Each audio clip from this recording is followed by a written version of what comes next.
Assalamualaikum warahmatullahi wabarakatuh. Waalaikumsalam warahmatullahi wabarakatuh, Ustaz. Waalaikumsalam warahmatullahi wabarakatuh, Ustaz. Apa khabar tuan-tuan puan-puan? Sihat? Alhamdulillah. Ya. Ustaz sihat, Ustaz.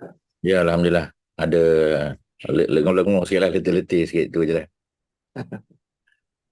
Long trip, Ustaz. Itulah dia KL ke Dubai 7 jam, Dubai ke Azerbaijan, ke Armenia another 3 hours, so 10 jam lah. Tapi dia Dubai okey lah, Emirates besar kan. Tapi bila daripada Dubai ke sana, dia kena naik fly Dubai. Maknanya low cost punya ni lah, macam Air Asia lah. Dia tak ada Emirates, dia tak ada direct flight daripada KL ke sana, tak ada. Daripada Dubai pun tak ada Emirates, ada fly Dubai je.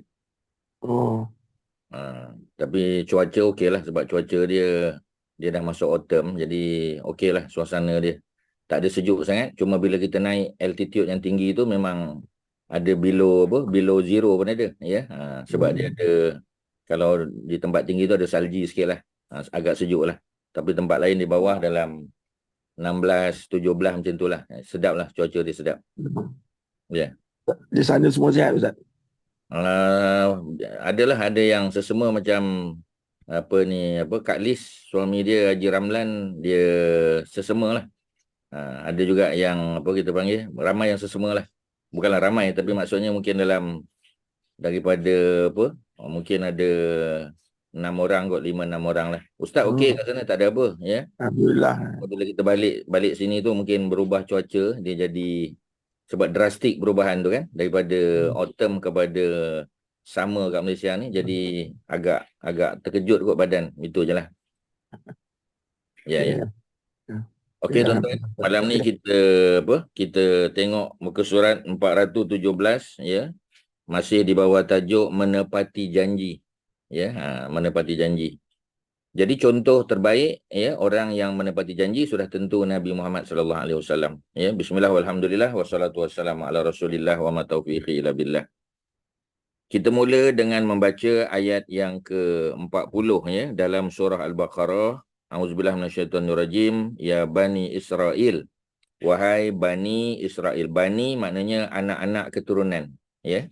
Wahai anak-anak keturunan Israel. Israel merujuk kepada Nabi Yaqub. Maknanya anak-anak Nabi Yaqub yang 12 orang tu, sampailah cucu cicit, ya, keturunan semua mereka, termasuk keturunan Nabi Yusuf tu dipanggil Bani Israel. Jadi Allah perintah supaya uzkuru nikmati, ya. Uzkuru, ingatlah kamu ataupun kenangkanlah oleh kamu nikmati, nikmat yang aku telah bagi. Ya, kata Allah, allati an'amtu alaikum, yang telah aku beri nikmat, ya, kepada kamu. Jadi nikmat yang Allah bagi, kalau dulu pada Bani Israel, sekarang kepada kita umat Muhammad memang terlalu banyak. Ya, dalam ayat yang lain, ya.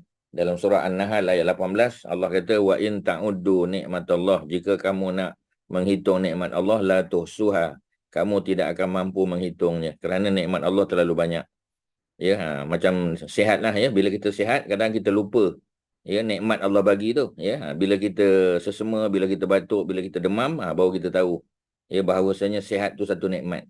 Ya, manusia apabila hilang sesuatu perkara daripada diri dia, maka baru dia menyedari bahawasanya ketika perkara itu ada padanya, dia kurang bersyukur. Kadang-kadang manusia macam tu, ya.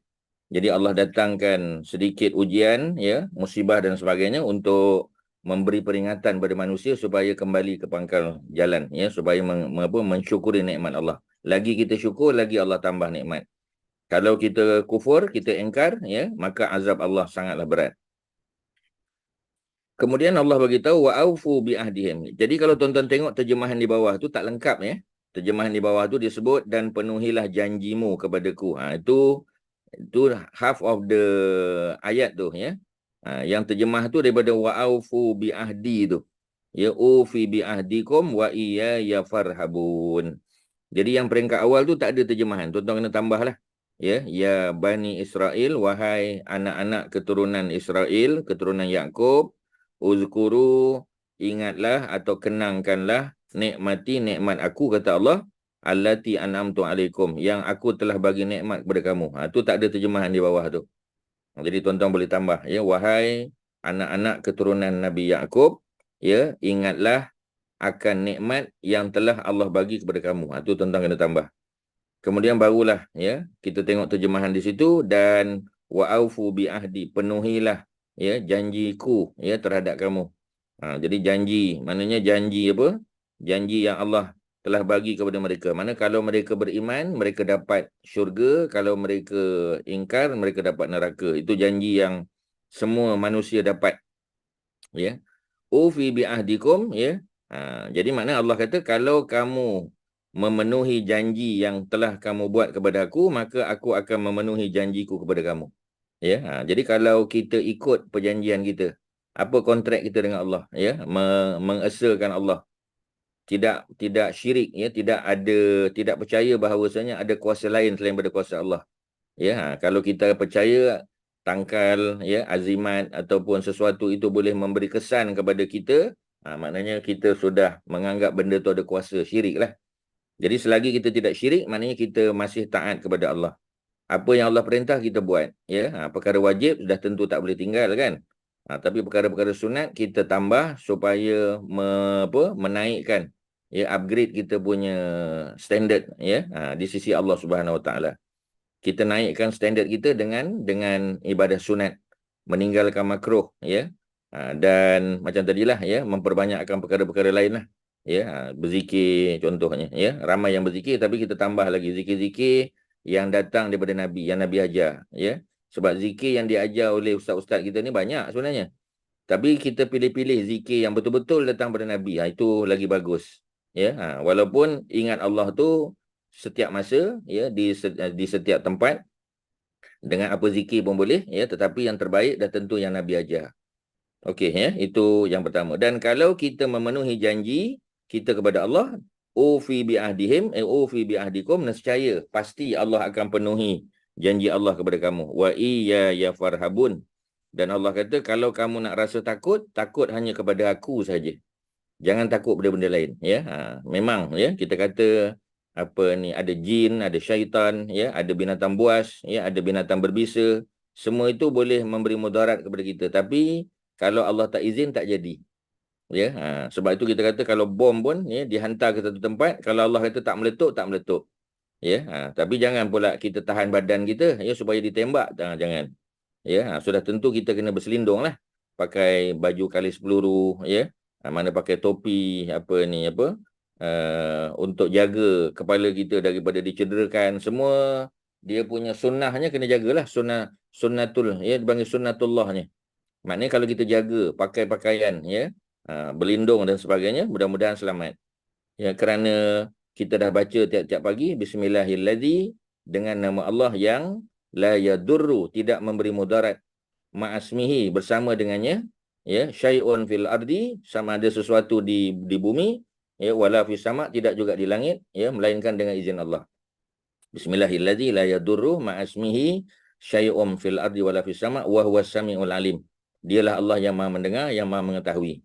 Jadi kita baca 3 kali, ya, pada waktu pagi, makna selepas subuh, dan 3 kali selepas maghrib.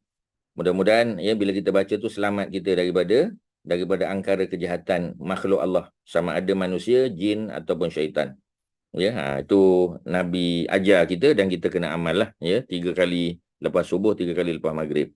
Okey, ya, itu mukadimah kita. Ada soalan, silakan. Ya, Kak Zainab ada apa? Silakan sebagai permulaan. Ustaz, nak tanya tentang ni lah, doa-doa yang kita baca ni, kalau tak ikut turutan tu tak apa kan Ustaz? Apa ni, dalam solat ke di luar solat? Luar solat. Kalau boleh ikut sekuen lagi baguslah. Ya, ada pahala. Pasal kita ikut sekuen kan. Ya, contohnya kita baca Rabbana Atina Fid Dunya Hasanah tu awal lah. Pasal Rabbana Atina Fid Dunya Hasanah tu dalam surah Al-Baqarah. Rabbana Zalamna Anfusana, ya, itu doa Nabi Adam dan isterinya kan. Ya, jadi mereka diajar oleh Allah untuk berdoa setelah mereka diperintah, ya, turun ke bumi tu. Jadi Rabbana Zalamna Anfusana, ya Allah, kami telah menzalimi diri kami kan. Jadi Rabbana Zalamna Anfusana tu duduk dalam suratul A'raf, surah yang ke-7. Ya, Rabbana Atina duduk dalam surah yang kedua, surah Al-Baqarah yang kedua. Macam doa Ashabul Kahfi kan, Rabbana Atina min ladunka rahmatan. Itu surah 18. Jadi yang bagusnya kita baca Rabbana Atina dulu sebab dia surah kedua, diikuti dengan Rabbana Zalamna surah Al-A'raf surah 7 dan diikuti dengan Rabbana Atina min ladunka rahmatan. Jadi mana kita baca tu ikut sekuen dia, ya, kerana Allah dah susun macam tu. Cuma pertanyaan Kak Zainab tadi, kalau kita tak ikut susunan, dia tidaklah berdosa. Dia tidaklah salah kan, ya. Tapi macam tadilah, ya. Kalau kita tahu susunan dia, ya, kita boleh cek di internet lah, ya. Macam Ustaz ajar, tuan-tuan pergi ke Google tu, tuan-tuan type aja doa-doa Rabbana dalam Quran. Doa-doa Rabbana dalam Quran, dia akan keluar lah. Biasanya dia akan susun ikut pada sekuen surah dalam Quran. So kalau kita boleh follow lagi bagus lah, ya. Rather than kita campur aduk, ya. Bukanlah salah, dia tak berdosa, ya. Cuma macam tadilah, macam kita bercakap, kalau kita bercakap tu tata bahasanya betul kan bagus. Kalau kita bercakap, ya, grammatically correct kan bagus, ya. Tapi kalau sikit-sikit ada salah, ya, dia tidaklah sampai menyebabkan doa tu tidak termakbul, tidaklah sampai peringkat begitu, ya. Cuma sebagai seorang manusia, sebagai hamba, oleh kerana Allah dah susun, so kita susun macam itulah.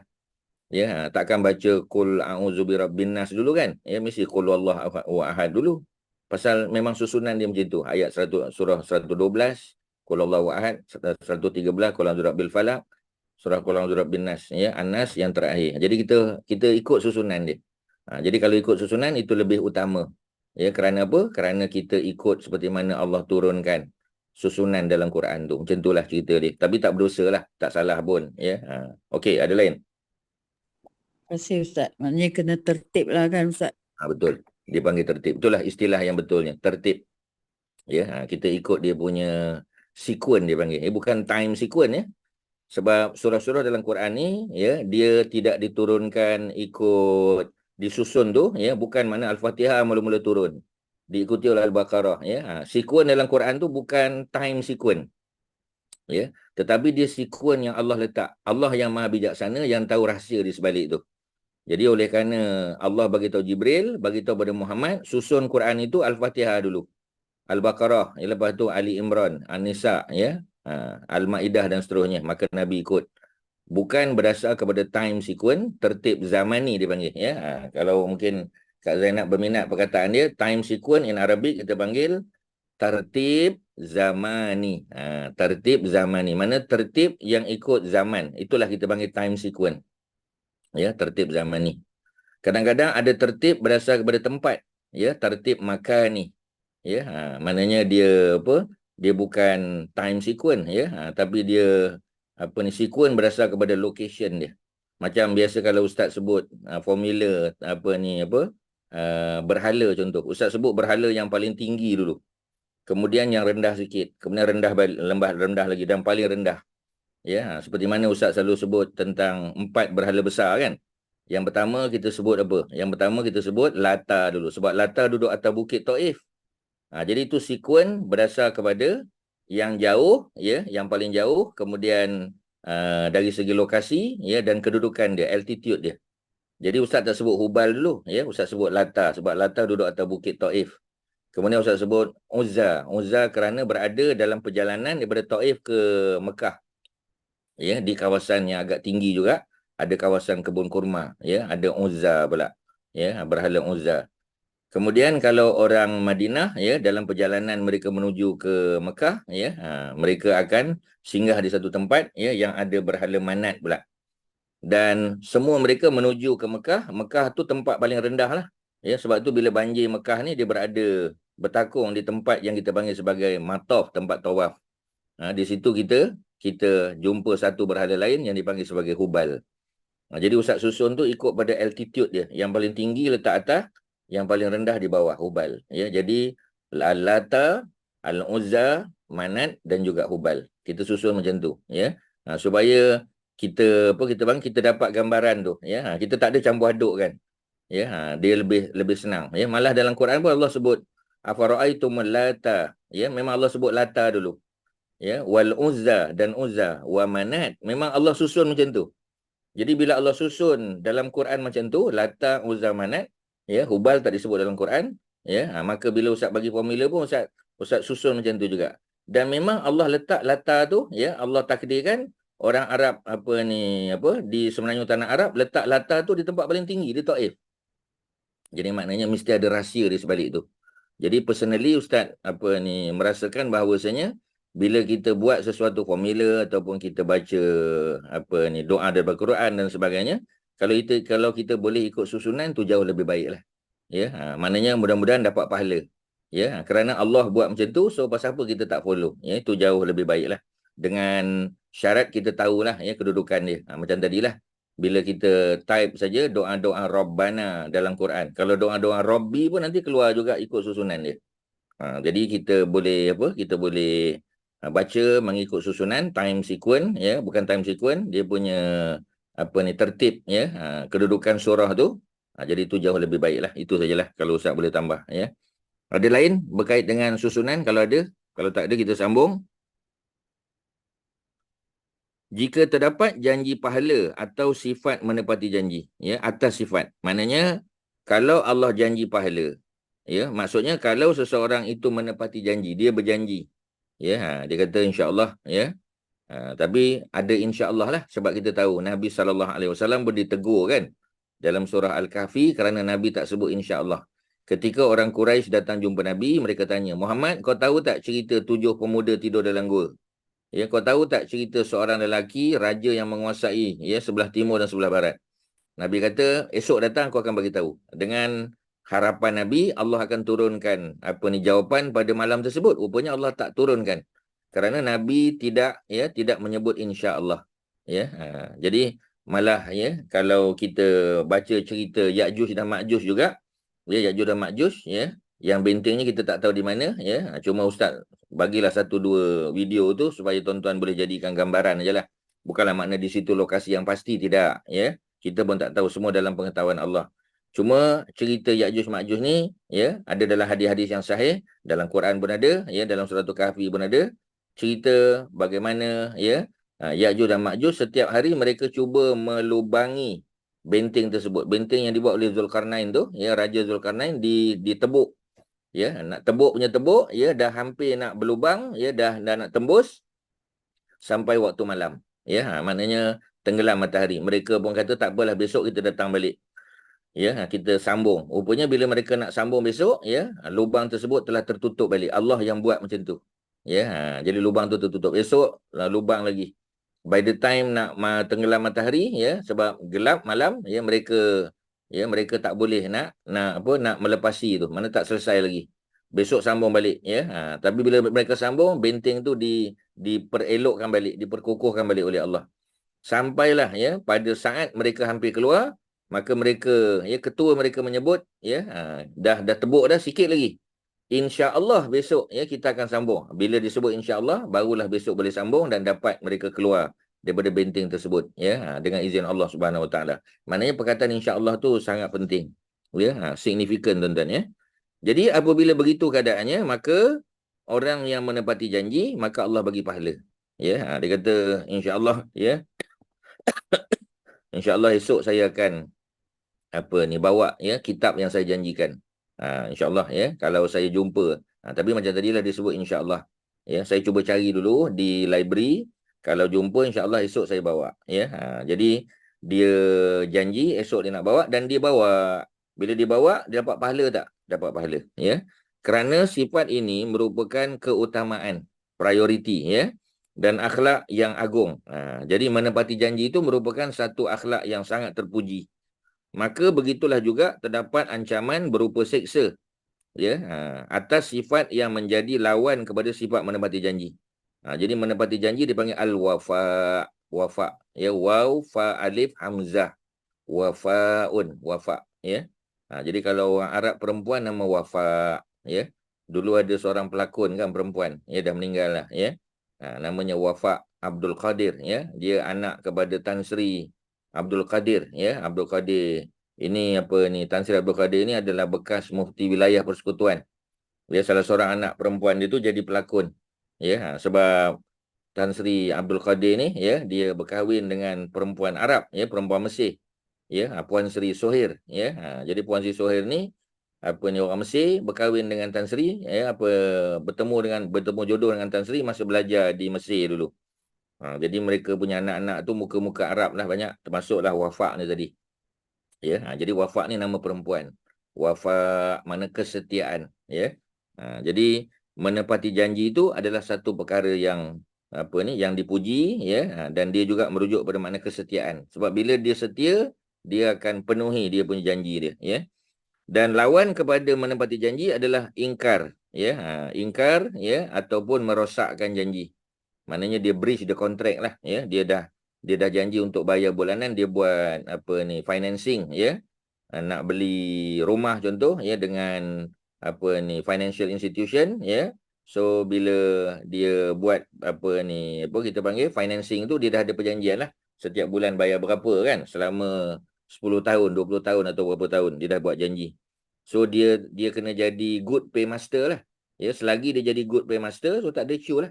Ya, tapi bila kita panggil, ya, dia tak perform, ya, maknanya dia tak bayar, ya, jadi maka pihak bank boleh ambil tindakan lah, ya. Boleh kenakan sedikit kita panggil penalty pada dia. Ya, macam Rajihi Bank kan. Ya, kalau kita buat financing dengan Rajihi Bank, sebab financial institution yang syariah compliant ni, dia tidak ada bagi loan. Ya, dia tak ada loan, tuan-tuan, ya. Dia bagi financing, pembiayaan. Dia tak panggil pinjaman. Dia panggil pembiayaan, financing. Pembiayaan, ya. Maknanya dia beli dulu kemudian dia jual balik kepada kita, ya. Kontraknya berbeza lah. Jadi loan kontrak tak boleh dalam Islam, ya, melainkan kontrak yang charitable. Maksudnya kita pinjam 100,000 bayar balik 100,000, siapa nak bagi? Ya, kecuali government lah, ya. Government punya loan kita panggil ataupun financing itu, ya, mungkin boleh buat, tapi takkan kerajaan tak ambil untung kan, ya, mesti ambil untung juga. Jadi maknanya itu kita tak panggil loan, kita panggil financing. Jadi selagi mana dia boleh perform, ya, dia comply kepada ni, maka okey lah. Tapi bila dia tak boleh bayar, maka diberi peringatan, ya, maka dia kena penalty. Jadi penalty itu minimal je lah, minimal charge saja, ya.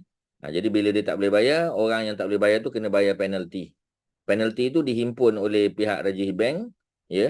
Jadi at the end of the month ataupun at the end of the year, dia akan kumpulkan semua penalty tadi dan dia tak masukkan dalam keuntungan syarikat, ya. Tetapi dia akan infakkan sebagai inilah, ya, sebagai derma kepada NGO ke badan-badan bukan kerajaan, ya, ataupun kita kata rumah anak yatim, hospital, ya, pusat dialisis dan sebagainya. Tu boleh.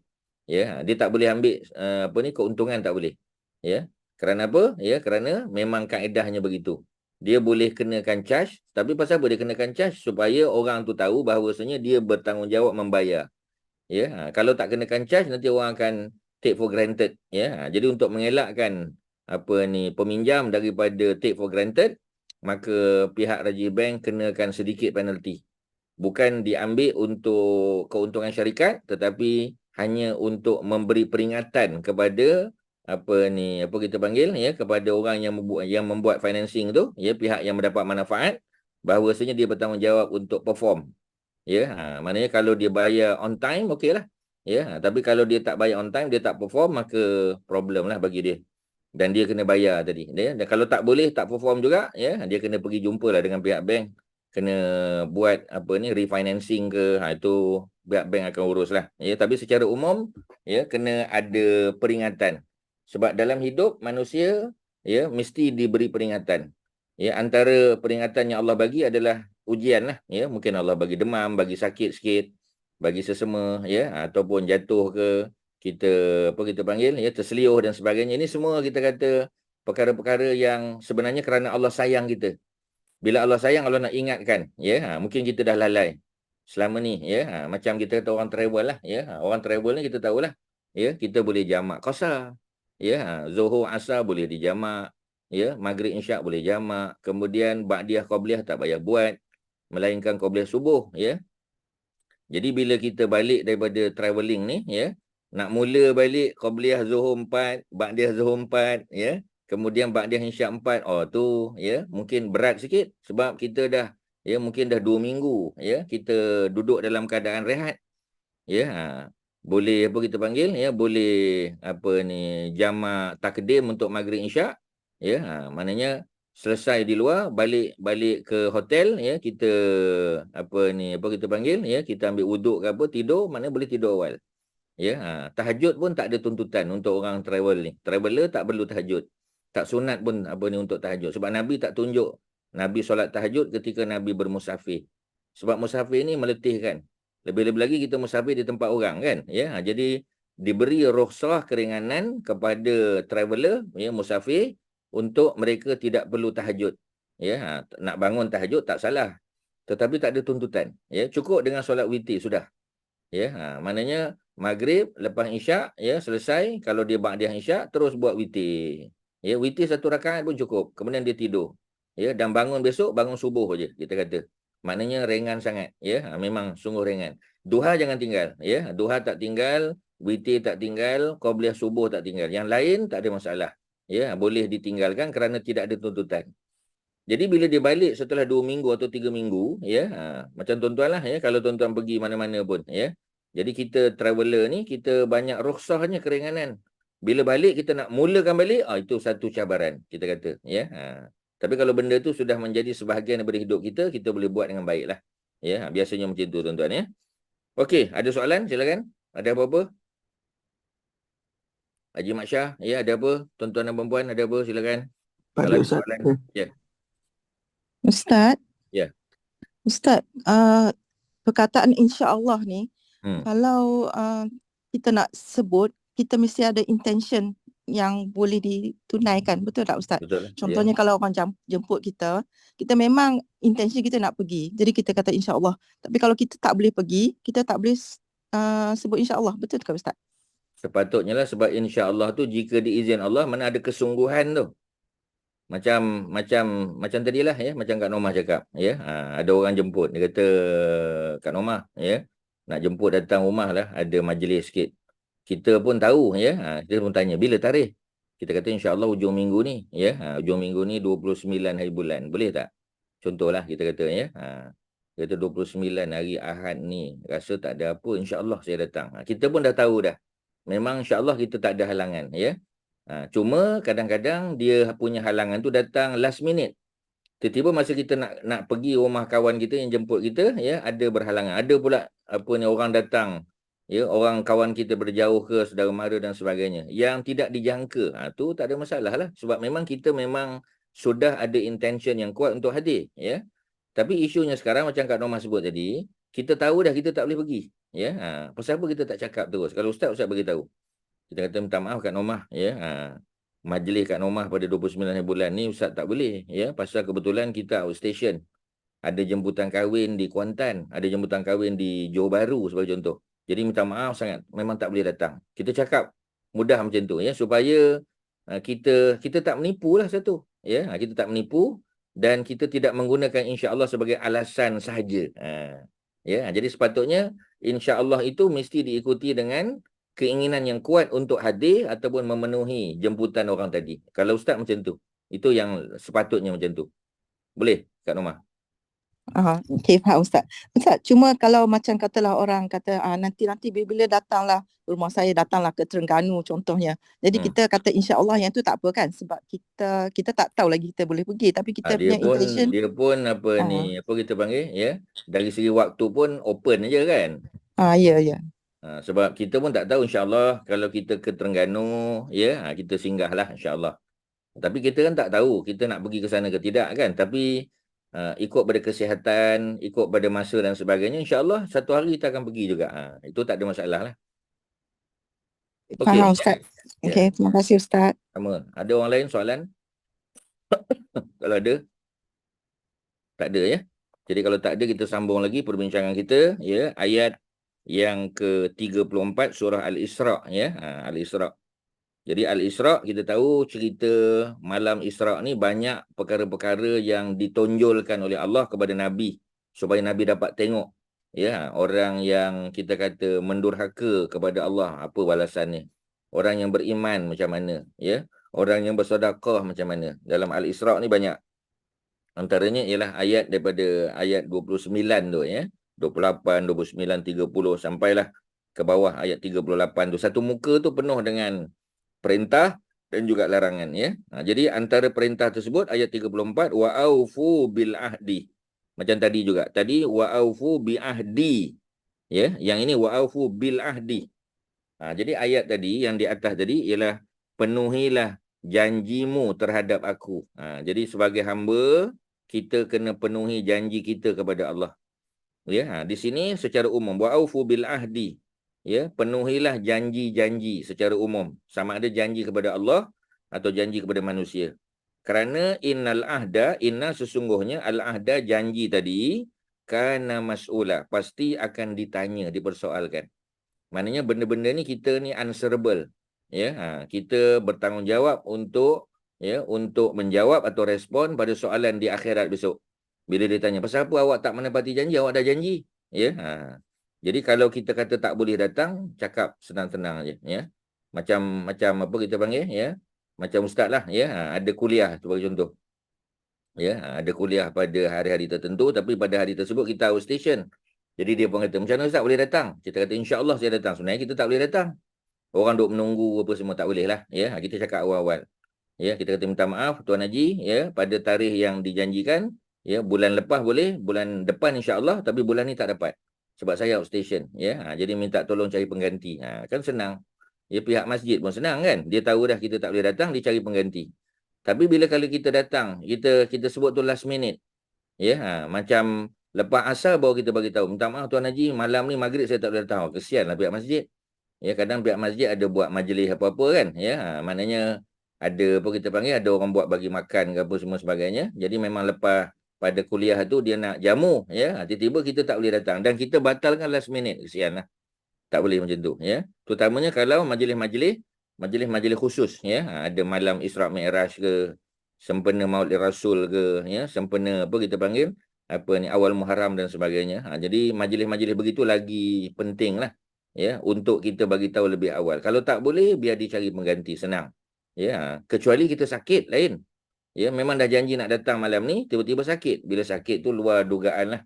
Itu kita kata beyond control. Ya, memang tak boleh kita nak kata apalah. Ya, tapi sebaik saja kita tahu kita tak mampu, tak boleh datang. Ya, kita bagi tahu pada pihak masjid supaya dia cari pengganti. Walaupun dalam jangka masa sebenarnya ada je, ya, orang untuk ganti ni sebenarnya ramai, boleh. Cuma sama ada dia memenuhi cita rasa kita atau tidak, tu je lah ceritanya. Ya, mungkin, ya, apa ni, ustaz yang dijangka datang tu ustaz yang pandai buat lawak jenaka, ya. Tiba-tiba yang datang menggantikan dia ustaz yang serius. Mungkin tak memenuhi cita rasa dia.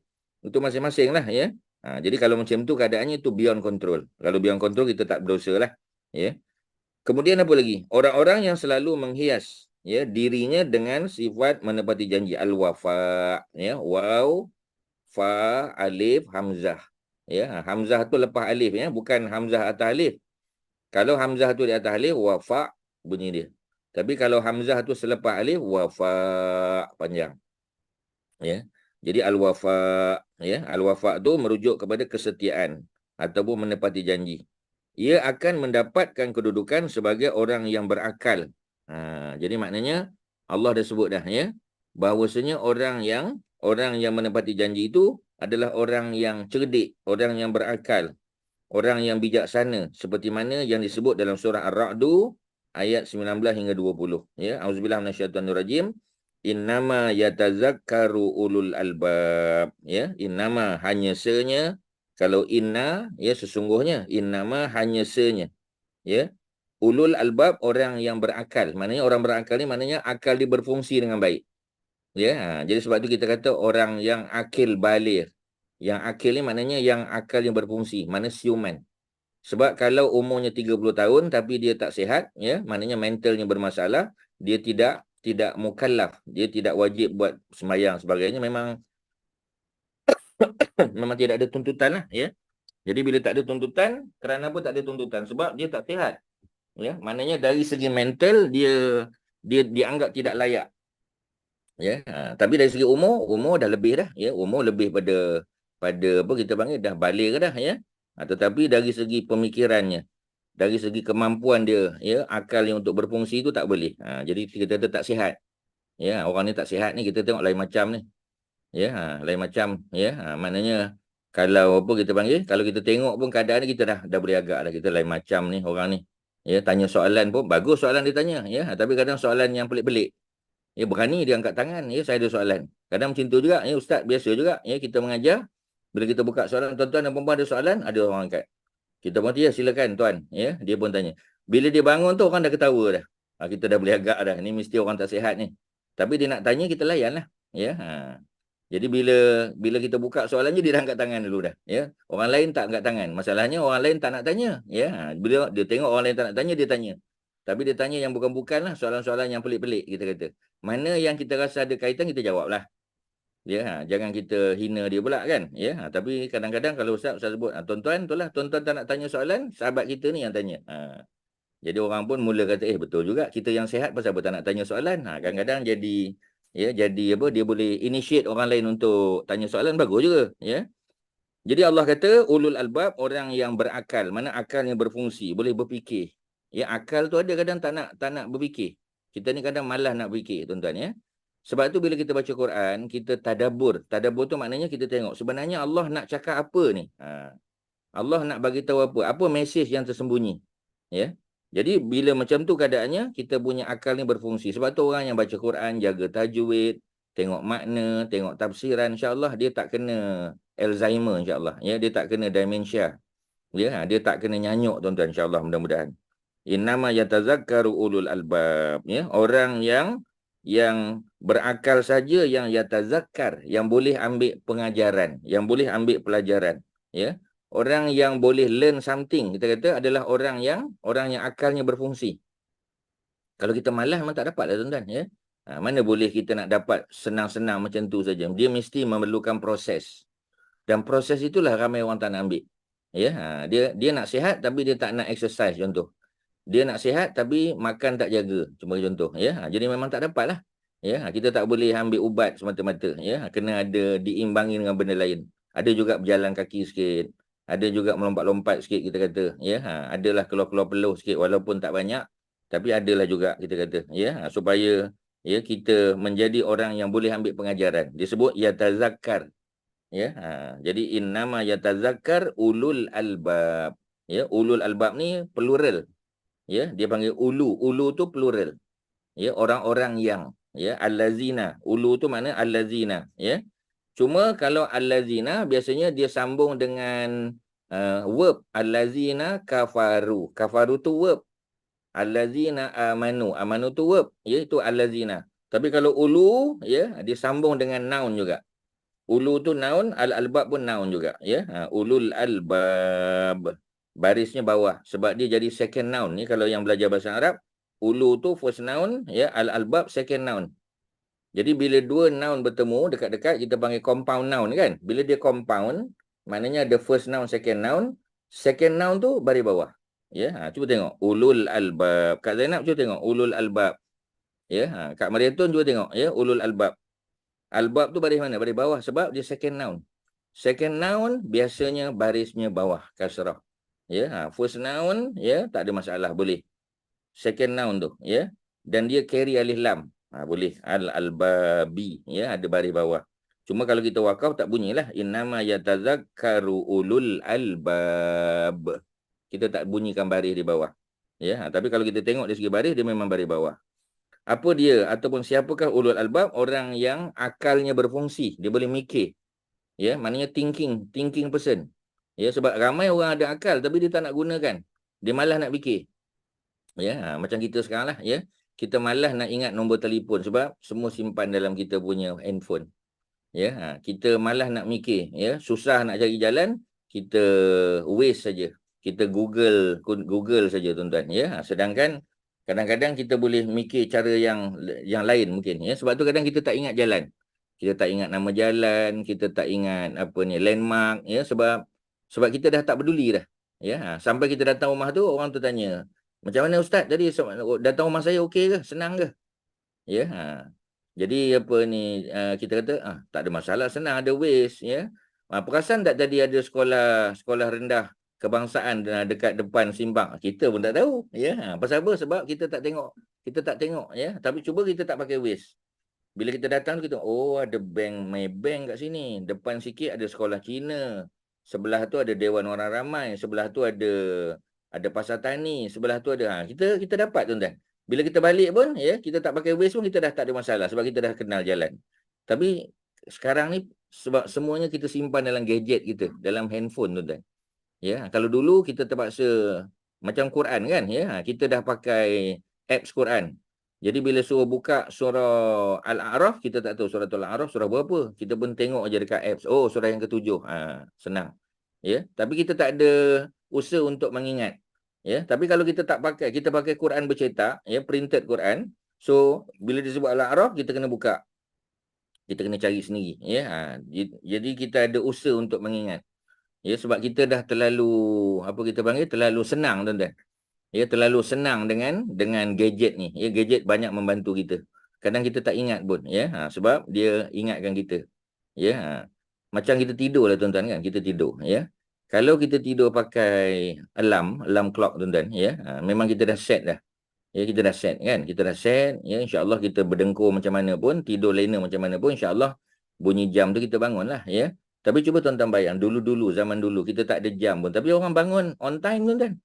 Dia tahu dah bangun tu mesti sebelum subuh. Kadang setengah jam, 45 minit, 1 jam. Dia dah terbangun. Itu maknanya dia punya biological clock dia tuan-tuan.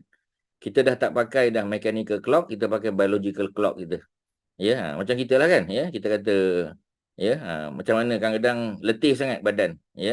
Kalau macam ustaz hari ni kita ada kelas pagi tadi di masjid Taman Tun, Masjid Taqwa.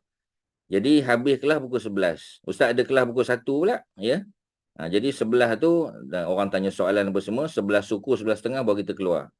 Perjalanan paling kurang 40 minit nak sampai rumah, Jadi bila sampai dekat-dekat pukul 12. Pukul 12 tu kita kata dapat tidur sekejap, lena sekejap kita kata, sebelum kelas tu cantik lah.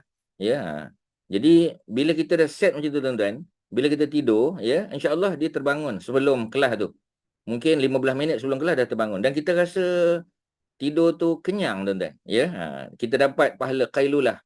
Sebab pukul 1 tu masuk zuhur dah, Tapi pukul 1 Ustaz tak boleh ke masjid sebab ada kelas online. Dengan kita panggil dengan Telekom, Telekom Malaysia. Jadi maknanya tak ada pilihan. Bukan tak boleh pasang jam, tapi kadang-kadang kita terlalu bergantung kepada peralatan ni, kepada gadget. Kadang-kadang kita kata, ya Allah, aku nak tidur kejap, ya Allah.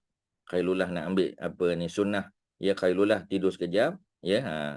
Kau kejutkan aku ya Allah 15 minit sebelum daripada kelas supaya aku boleh minum dulu ke sebagai contoh, ataupun boleh basuh muka, ambil wuduk apa semua sebagainya dulu, bersedia untuk kelas.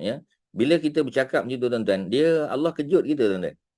Dan kita tidak terlalu bergantung pada alat. Sebab Allah, bila kita bergantung pada Allah, Allah akan bantu. Tapi kalau kita bergantung pada manusia sangat atau bergantung pada gadget, memang dia jadi macam itulah tuan-tuan. Seolah-olah kita tak mengharap kepada Allah Subhanahu Wa Taala. Dia bukan salah tuan-tuan Tuan-tuan jangan salah faham Dia tidak salah, tetapi kadang kebergantungan kita kepada alat tu terlalu hebat sangat. Ustaz tak tahu tuan-tuan setuju ke tidak, tapi secara umum itulah yang sedang kita lalui sekarang. Kita terlalu banyak bergantung kepada peralatan. Sehingga kita kurang bergantung. Tawakal kita kepada Allah jadi kurang kadang-kadang tuan-tuan. Macam mana tuan-tuan? Tuan-tuan rasa okey? Betul tak? Haji Mat Syah, betul tak Haji? Macam mana Haji Mat Syah rasa? Adakah kita zaman sekarang ni terlalu bergantung pada peralatan atau macam mana? Tuan-tuan, kalau ada respon, silakan.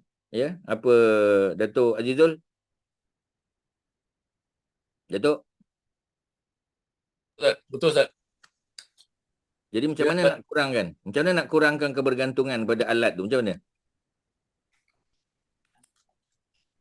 Alat ni dah duduk dalam hidup kita, betul lah kan? Tapi kita terlalu bergantung sangat pada alat. Kadang nak pergi mana-mana pun semua pakai Waze kita kata. Bukanlah salah kan?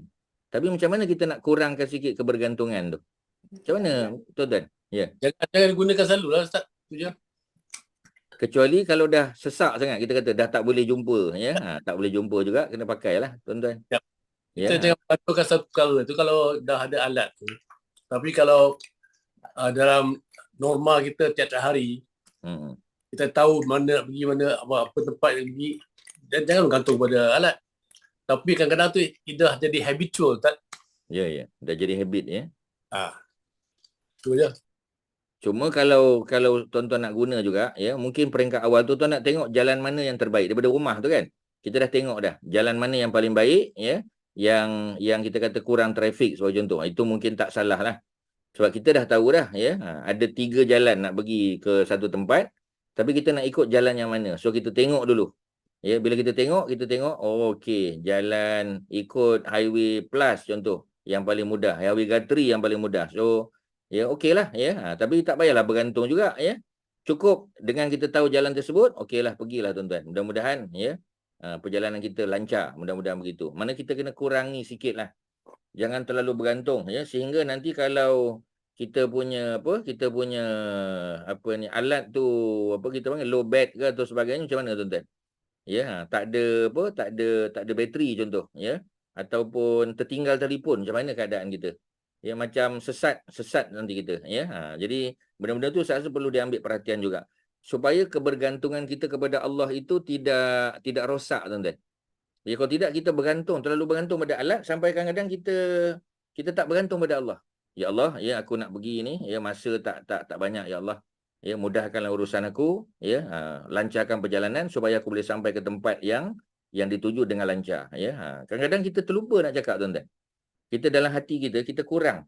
Maknanya kita punya kebergantungan pada Allah tu dah kurang sebab kita bergantung betul kepada kita punya alat tadi, ya. Macam tu.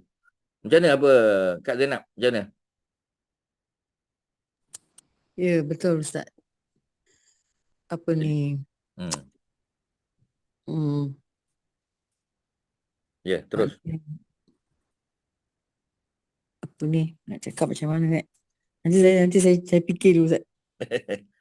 Ya.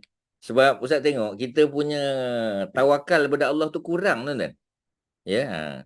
Kita jalan tu dah tahu tapi kita nak tengok juga, ya. Kadang-kadang, ya, nak tengok. Tak salah kalau kita tengok daripada rumah, ya, sebab kita nak tahu jalan mana yang paling mudah. Ya, nak ikut macam Ustaz lah kan, ya, nak pergi Masjid Taqwa tu contoh di Taman Tun. Ya, Ustaz boleh ikut Highway Plus. Ya, Ustaz boleh ikut ikut Kota Damansara jalan dalam, ya, ataupun Ustaz boleh ikut LDP. Ya, Lebuh Raya Damansara Puchong. Ya, 3 jalan tu Ustaz boleh pergi, ya. Cuma peringkat awal mungkin isteri Ustaz akan tengok sebab dia akan tengok. Okey, maknanya yang paling mudah ikut Lebuh Raya Damansara Puchong. Okey. Sudahlah, ya. Tak payah kita nak fikir 2-3 kali dah, ya. Cuma kadang-kadang, ya, secara diam-diam dia tengok juga tapi Ustaz dah tak peduli dah sebab kita dah tahu jalan tu. Okey, kita pergi je. Insya-Allah, ya, clear. Cuma kalau kita ada jalan lain yang kita rasa lebih mudah ikut pada pengalaman kita, Ustaz akan ikutlah jalan mana-mana pun, ya. Kerana macam tadilah, ya, supaya kita tidak terlalu bergantung kepada alat tu je lah, tuan-tuan. Bukanlah salah. Ya, tapi kadang-kadang seolah-olah macam Allah kan ada. Pasal apa kita tak bergantung pada Allah? Kadang-kadang macam tu, tuan-tuan. Ya, kita macam dia golongan dipanggil sebagai golongan Jabariyah dipanggil, ya. Satu Jabariyah, satu Qadariyah. Qadariyah ni, ya, kalau Jabariyah ni maknanya Allah menggagahi dia. Maksudnya semuanya serah pada Allah. Manusia tak ada usaha. Semua bergantung pada Allah. Ya, dah tentulah salah.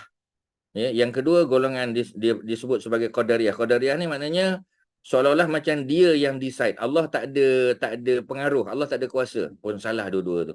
Ahli Sunnah wal Jamaah bukan macam tu. Ya, kita in between.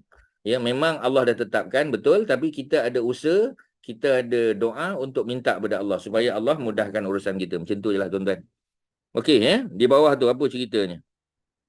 Jadi orang yang disebut sebagai ulul albab, orang yang akalnya berfungsi, ya, ialah allazina yufuna bi ahdillah. Orang-orang yang mereka memenuhi, ya, mereka memenuhi janji yang mereka buat terhadap Allah, bi ahdillah, wala yanqudunal misaq, dan mereka tidak menyalahi ataupun tidak membatalkan misak. Misak ni kontrak dia dengan Allah.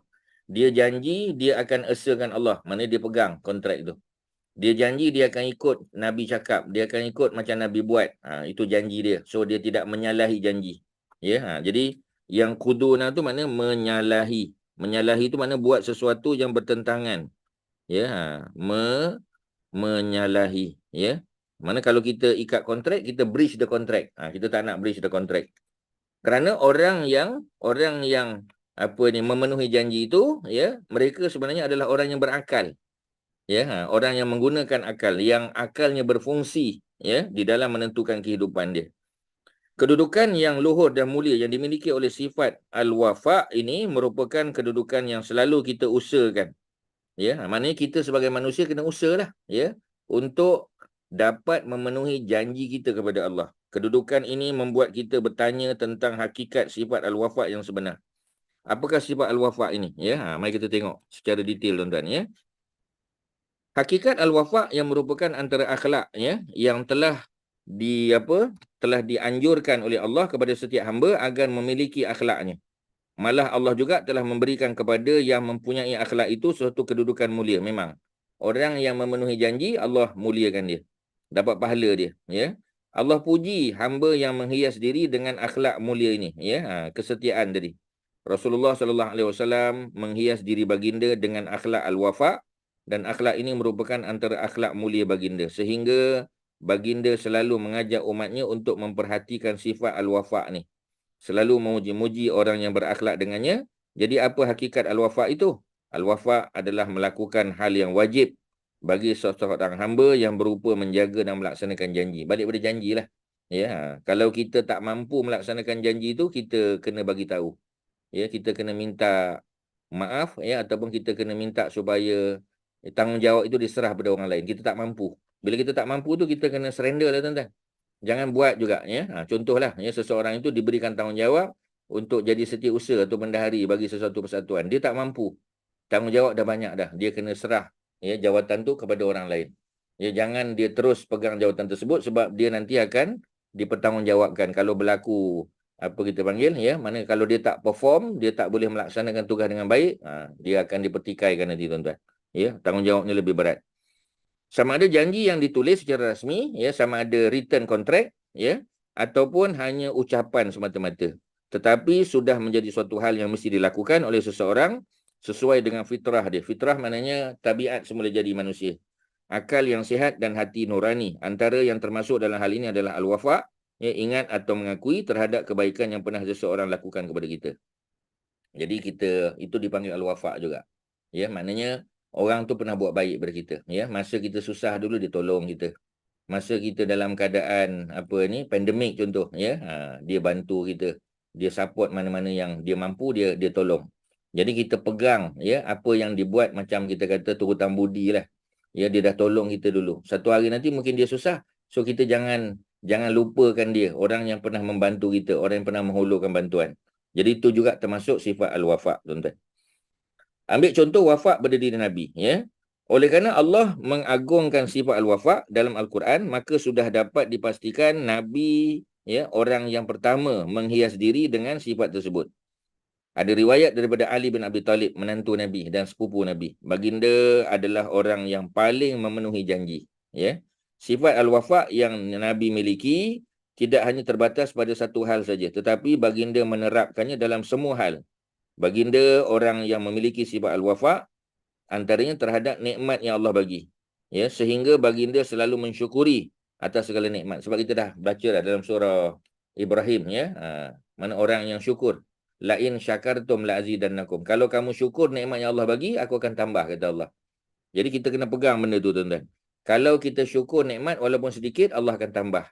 Ya, jadi kalau kita tak syukur, ya, syukur tu macam mana? Bukan sebut alhamdulillah aja. Bukan cakap syukurlah, bukan sekadar tu saja. Ya, tapi kita kena laksanakan, ya. Daripada syukur tu macam mana contohnya? Kita dapat lebih duit, ya, contoh kita dapat bonus lebih. Kita dapat kita panggil, ya, peruntukan lebih pada biasa. Jadi kita kena hulur balik kepada orang, ya, belanja kawan ke, ya, lebihkan perbelanjaan keluarga ke, macam itulah maknanya. Ya, terutamanya kita kata, ya, orang yang berada di bawah tanggungjawab kita. Bukan keluarga terdekat kita saja. Ya, bukan kita punya nucleus family saja, extended family. Ya, mungkin anak-anak buah kita tengok yang masih belajar, ya, adik beradik kita yang mungkin kita alhamdulillah, ya, kita kata well to do lah, ya. Adik-beradik kita mungkin kurang. Ya, ada adik kita seorang, ya, belajar tak tinggi contoh. Adik-beradik lain semua graduate, semua college, masuk college. Paling kurang pun ada diploma, tapi dia sijil aja. SPM saja mungkin, ya. Tapi anak-anaknya berjaya. Ya, jadi dia kekurangan duit belanja, kita tengok kadang nak mengantar anak dia pergi asrama pun, ya, kadang-kadang terpaksa, ya, bila kita tengok dia memang tak cakap, ya. Adik-beradik kita ni kadang dia segan, dia tak cakap. Ya, tapi kita tengok, ya. Kita tengok baju yang dia pakai pun dah lama tak bertukar dah. Ya. Kalau kita tengok seminggu tu kadang, ya, pakai baju yang sama tu sampai 3 kali. Ya, dia balik cepat basuh, ya, kemudian pakai baju yang sama balik. Kita tengok pakaian dia yang lusuh tu pun kita dah tahu dah. Ya, mungkin dia duit dia untuk anak belajar. Jadi mengapa tidak kita luaskan perbelanjaan kita kepada mereka, tuan-tuan?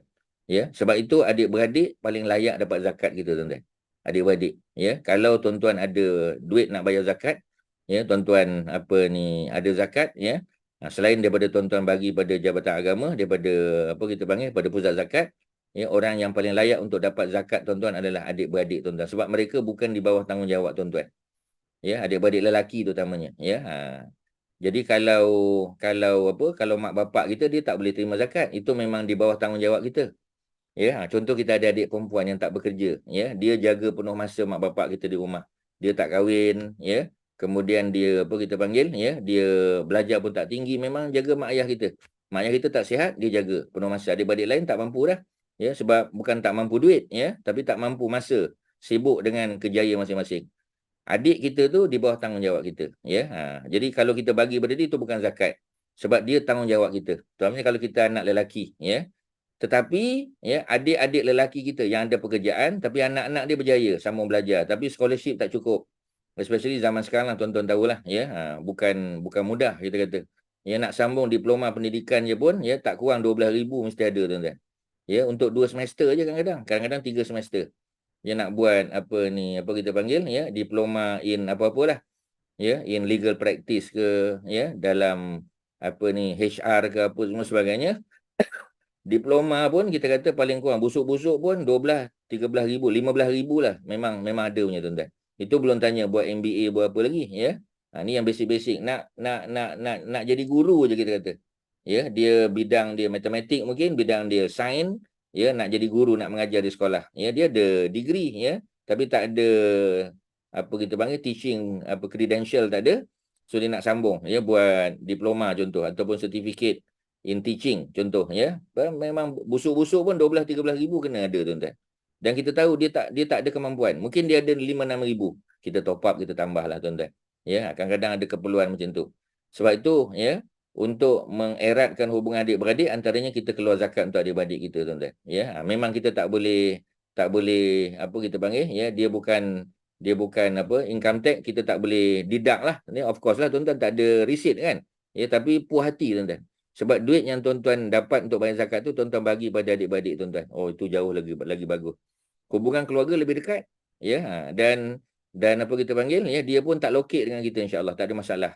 Ya, mungkin dari segi tenaga, ya. Kadang-kadang kita tengok adik-beradik kita ni, ya, dia tak belajar tinggi, tuan-tuan. Kita alhamdulillah belajar tinggi. Ya, ada master, ada PhD, ya. Alhamdulillah pendapatan pun okey, ya. Kita tengok adik-adik kita kadang-kadang dia memanglah, ya, kita dulu masa dia kecil kita dah bagi nasihat, belajar rajin. Ya, tapi kadang-kadang macam itulah, banyak main. Ya, jadi setakat SPM je lah. Ya, adalah sambung kita kata sijil politeknik ke apa kan. Sekadar tu je lah. Lepas tu dia tak sambung lagi, tak mampu. Ya, tak mampu tu maknanya tak nak bagi, tak berapa rajin. Jadi bila dah kahwin, ada anak-anak semua, anak-anak dia berjaya pula. Ya, alhamdulillah Allah bagi, ya. Jadi kita tahu dia susah, kita bantulah, tuan-tuan. Ya, itu memang, ya, perkara yang dapat mempereratkan hubungan adik-beradik, dan dia akan kenang, tuan-tuan. Cuba tuan-tuan bayang. Ya, mungkin hari ni kita senang, ya, tapi akan datang kita tak tahu. Ya, anak-anak dia besar pula nanti, ya. Insya-Allah dia tak lupa. Itu dipanggil al-wafa juga. Maknanya budak-budak tu masa mereka belajar kita bantu dia, anak-anak tu sendiri, ya, kena ada sifat al-wafa. Besar nanti dia akan ingat lagi. Dulu pak cik ni yang tolong. Dulu bapak saudara ni yang bantu. Dulu mak teh yang bantu, ya. Dia akan sumbang balik, ya. Paling kurang, ya, dalam bentuk meringankan keperluan kita, insya-Allah, tuan-tuan. Itu dipanggil al-wafa juga, ya. Okey, jadi Nabi memang mempunyai sifat al-wafa yang sangat baik, sangat tinggi, terutamanya atas nikmat yang Allah bagi. Aisyah cerita, Rasulullah SAW menunaikan solat malam sehingga kedua belah kaki baginda bengkak. Kita dah belajar dah. Ya, ini ada dalam hadis kitab Syama'il, ya, Imam At-Tirmizi, banyak hadis yang bila Aisyah tanya pada Nabi, pasal apalah Nabi ni sembahyang sampai bengkak-bengkak kaki.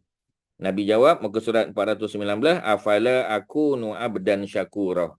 Ya, apakah aku tidak boleh menjadi seorang hamba yang syakur. Ya, patutnya abdan syakiran. Tapi Nabi sebut abdan syakur. Syakur ni makna sangat-sangat bersyukur. Kalau syakir yang bersyukur, ya, kena tambah terjemahan. Ya, salahkah, ya, salahkah aku? Ya, apakah salah bagi aku, ya? Jadi tuan-tuan kena betulkan sikit terjemahan, ya. Apakah salah, ya, aku nak jadi seorang hamba yang sangat bersyukur. Bukan syukur, tuan-tuan, ya. Tuan-tuan kena tambah sangat bersyukur.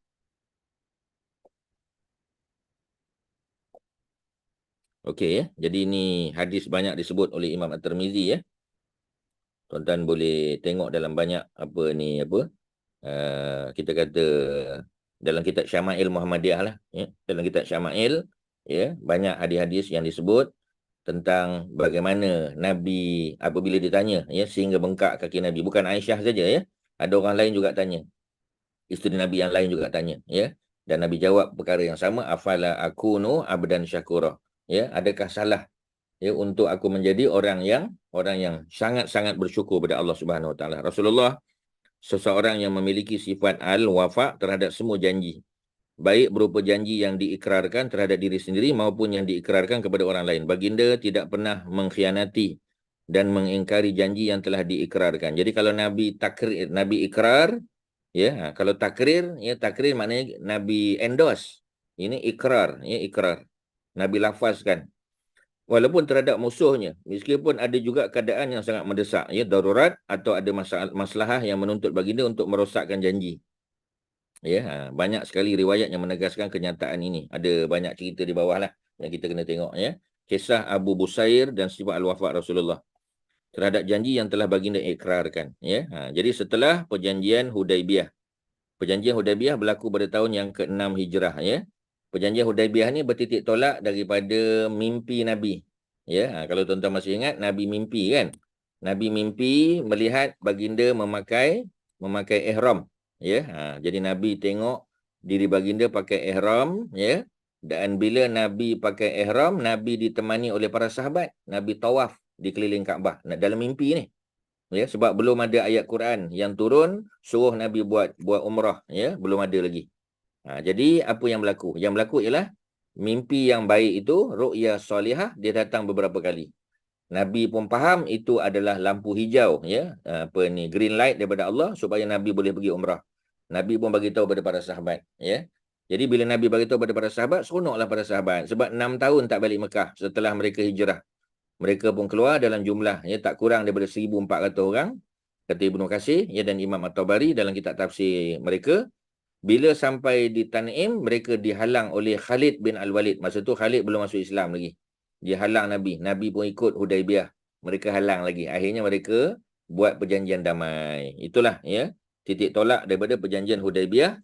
Berlaku pada tahun yang ke-6 Hijrah. Ya. Asal-asalnya kisah Nabi dan para sahabat datang nak buat umrah tetapi terhalang. Itu yang menyebabkan Nabi terpaksa Nabi terpaksa tahallul lah.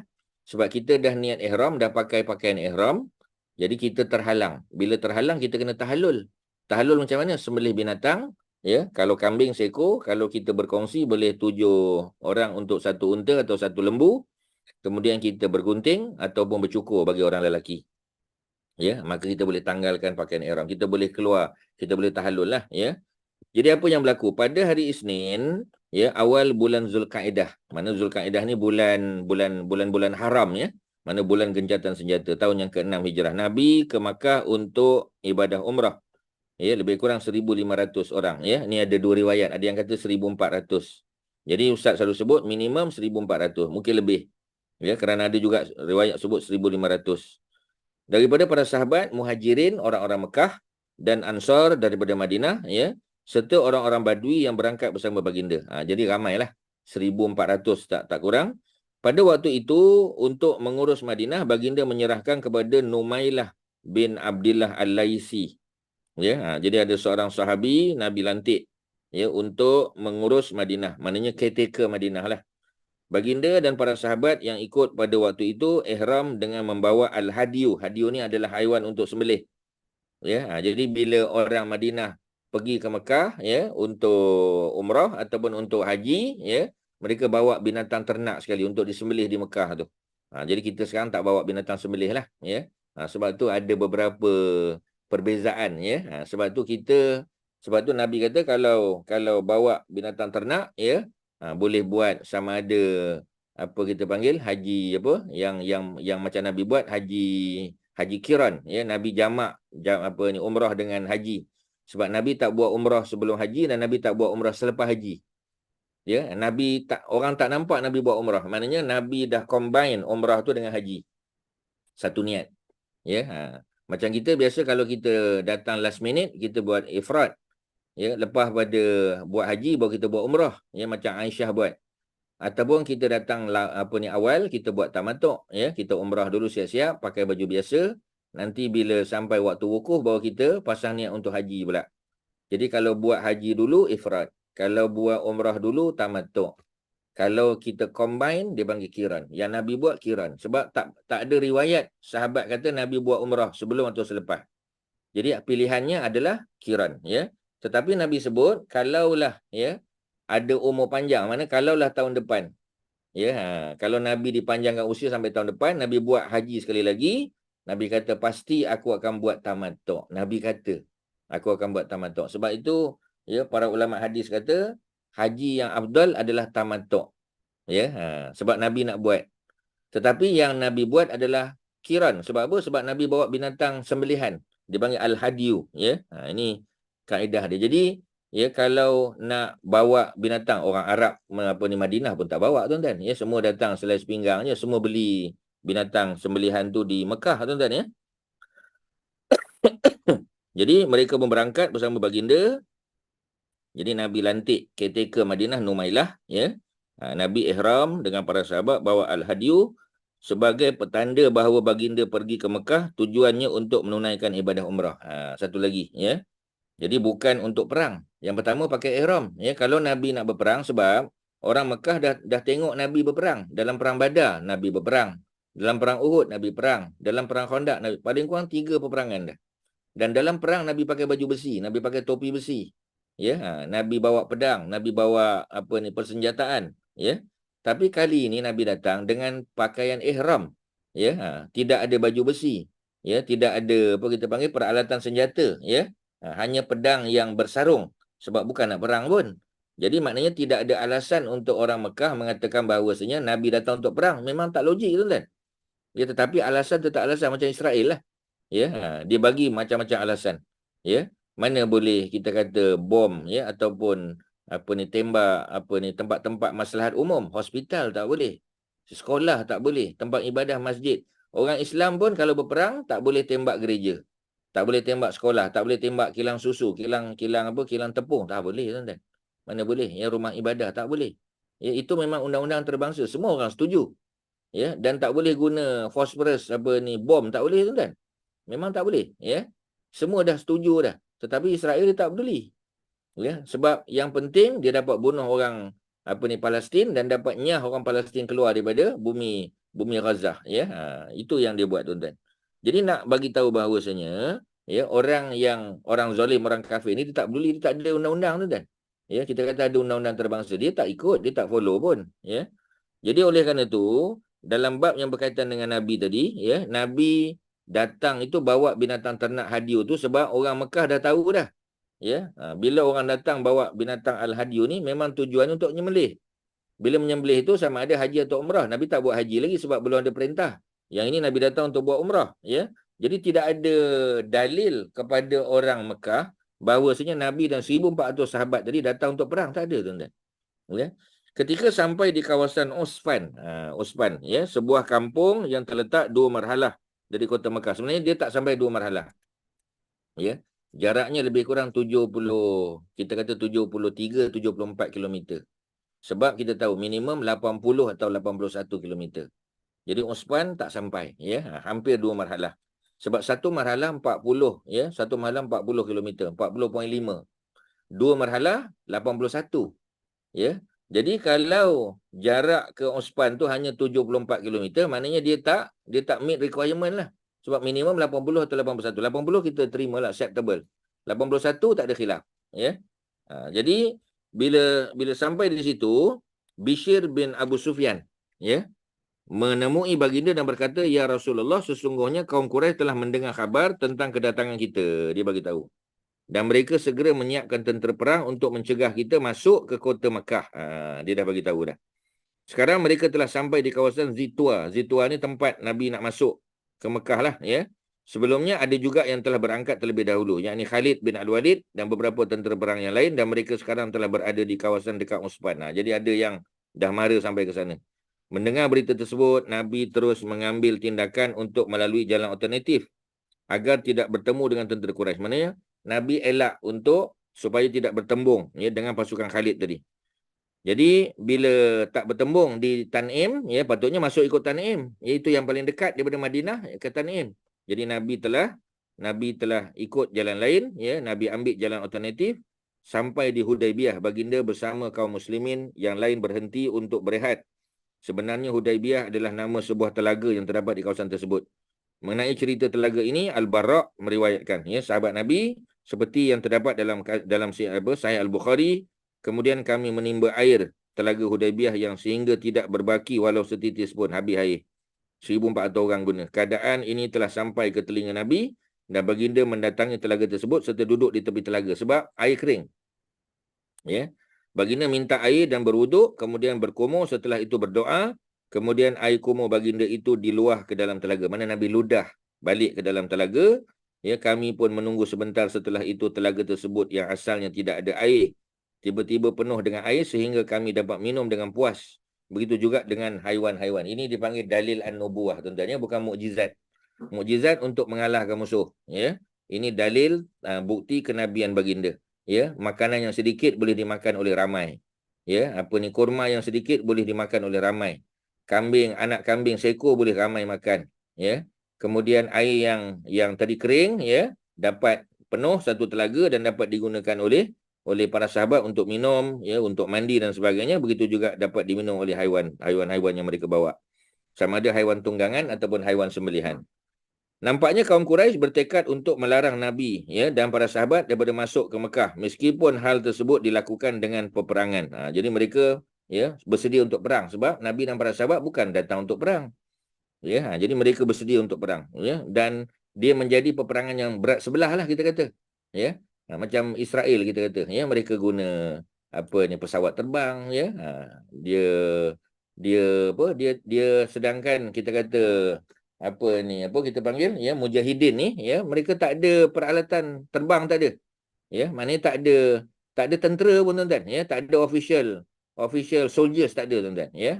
Jadi maknanya peperangan yang sangat berat sebelah, ya. Jadi dia datang serang, ya, dan tempat-tempat yang kita kata tak sepatutnya, ya, tempat-tempat yang selamat yang menjadi tempat umum ni semua diserang. Jadi macam mana kita nak sebut, tuan-tuan? Dan mereka tak ikut peraturan, ya, itu yang susah tu, ya. Dia di backing pula oleh Amerika di belakang ni, ya, walaupun kita kata Security Council, Majlis Keselamatan Masa-Masa Bersatu, ya, China ada, ya, negara-negara besar dunia ni kita kata ada, ya.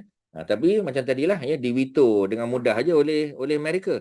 Jadi sudah tentu, ya, maknanya tak adil lah kehidupan ni, tuan-tuan, ya. Tapi memang undang-undang dunia ni tak adil. Tapi macam itulah, ya. Yang kita panggil, ya, negara-negara kuat, kita kata negara umat Islam, ya, kebanyakannya tak beranilah ambil tindakan ketenteraan. Semua takut, tuan-tuan, ya. Kerana takut bimbang, ya, akan diboikot oleh Amerika, ya, dan negara-negara sekutu dia. Itu yang masalah dia, tuan-tuan. Nampaknya kaum Quraisy bertekad untuk larang, memang tak nak bagi masuk. Tetapi kaum Quraisy melakukan misi tersebut dengan mengirim beberapa utusan kepada Nabi untuk mengetahui secara pasti apa tujuan. Jadi mereka sebenarnya dalam hati tahu Nabi datang bukan untuk perang sebab Nabi tak pakai pakaian perang. Ya, tak bawa senjata perang pun, ya.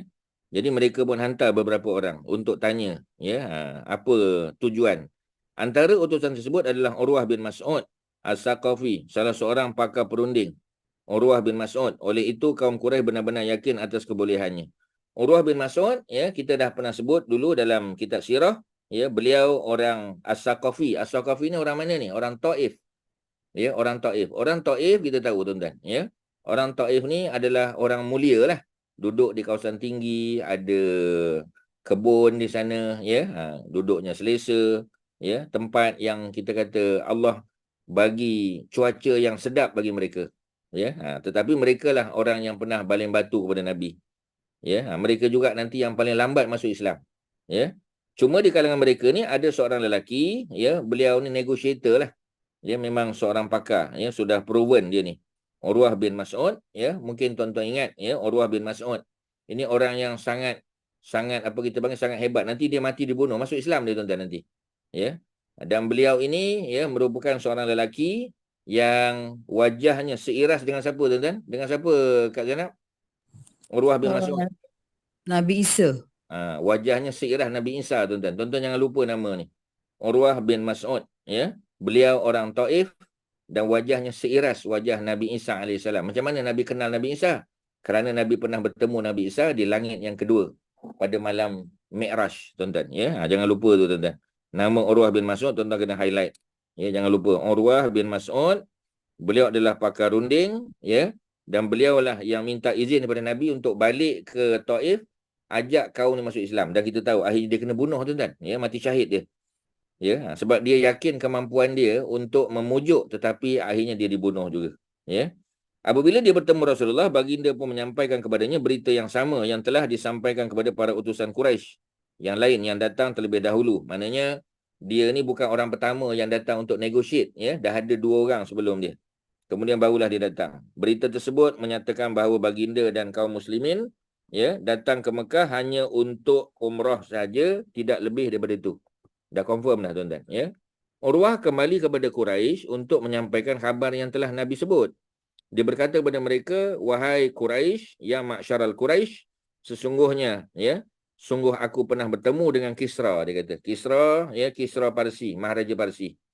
Aku pernah jumpa dengan Kaisar. Kaisar adalah Maharaja Rom, ya, ataupun Maharaja Byzantine Empire yang berpusat di Istanbul, ya, ataupun Konstantinopel dulu. Aku pernah jumpa dengan Najasyi sebab dia ni negotiator tuan-tuan. Dia ni, ya, kita kata diplomat. Dihantar oleh orang Quraisy, ya, untuk menjadi orang tengah, ya, dalam perbincangan. Jadi dia dah jumpa semua ni, ya. Maharaja Rom pun dah jumpa, Maharaja Byzantine pun jumpa, Maharaja Parsi pun jumpa, Maharaja kita panggil, ya, Ethiopia, ya, ataupun Eritrea pun dah jumpa dah. Tetapi wallahi, kata dia, aku belum pernah melihat seorang penguasa yang begitu disanjung dan diagungkan oleh kaumnya seperti Muhammad. Kaumnya tidak akan menyerahkan dirinya kepada sesiapa pun. Oleh itu, izinkanlah Muhammad masuk ke Mekah menunaikan ibadah umrah. Ini nasihat dia. Quraisy berkata, kami tidak bersetuju. Kami tetap melarang mereka masuk Mekah pada tahun ini dan mereka boleh masuk ke kota Mekah pada tahun hadapan. Maknanya apa tuan-tuan? Maknanya Urwah bin Mas'ud, walaupun dia seorang negotiator yang bagus, yang hebat, pengalaman antarabangsa tuan-tuan, ya. Tapi bila bagi nasihat kepada orang Quraisy tak mendengar. Tak mendengar juga tuan-tuan. Ya, sebab, ya, mereka sudah ada keputusan. Ya, itu formality je tuan-tuan. Ya, dah memang macam kita kata Israel lah. Ya, dia memang nak bunuh. Kita dah tahu dah. Ya, tuan-tuan dengar, ya, Netanyahu cakap pun dah tahu dah. Dia baihuk baikrup memang dia nak bunuh. Dia nak halau orang kita panggil, ya, orang Palestin keluar daripada bumi Gaza tu. Itu memang matlamat dia tuan-tuan, ya. Cuma cepat atau lambat, buatlah macam mana pun kita kata, ya. Sebab kita dah tahu keputusan tu dia dah ada dah. Ya, dan dia tahu dia akan di-backing oleh negara-negara kuasa dunia tuan-tuan, ya. Kecuali Rusia lah, ya. Tetapi macam tadilah kita kata, ya, dia punya ini kita panggil perbincangan ke apa semua sebagainya ni, ini hanya buying time je tuan-tuan. Ya, ini sekadar nak melambat-lambatkan proses saja tuan-tuan. Ya, tak lebih daripada tu. Jadi macam orang Quraisy, ya. Jadi dia hantar yang terbaik. Tetapi nasihat daripada yang terbaik dia tak mendengar juga. Dia tak mendengar tuan-tuan, ya. Itu ceritanya. Okey, ya, selesai perbincangan tadi, ya, tentang Abu Busair tadi, ya. Jadi Abu Busair ni dia bagi nasihat kepada Nabi tadi, ya. Dia bagi tahu bahawasanya orang Quraisy telah dengar berita, ya. Jadi Bishr, ya, bin Abi Sufyan ni, Bishr bin Abi Sufyan tuan-tuan, ya. Jadi dia cerita tentang dia dapat maklumat, ya, bahawasanya, ya, kedatangan Nabi dan para sahabat sudah diketahui oleh musuh. Ya, jadi dia bagi peringatan pada Nabi ya supaya Nabi dan para sahabat berhati-hatilah. Ya, dan mereka memang menjangka bahawasanya mereka akan dihalang. Ya, tetapi macam tadilah ya. It was trying, tuan-tuan. Ya, kita cuba je.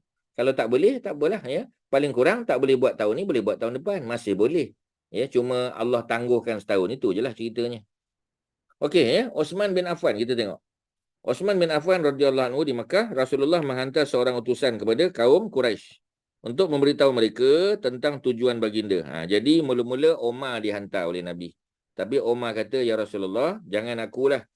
Ya, jangan hantar akulah ya. Sebab apa? Ya, sebab ketua Mekah, gubernur Mekah adalah daripada Bani Umayyah, Abu Sufyan.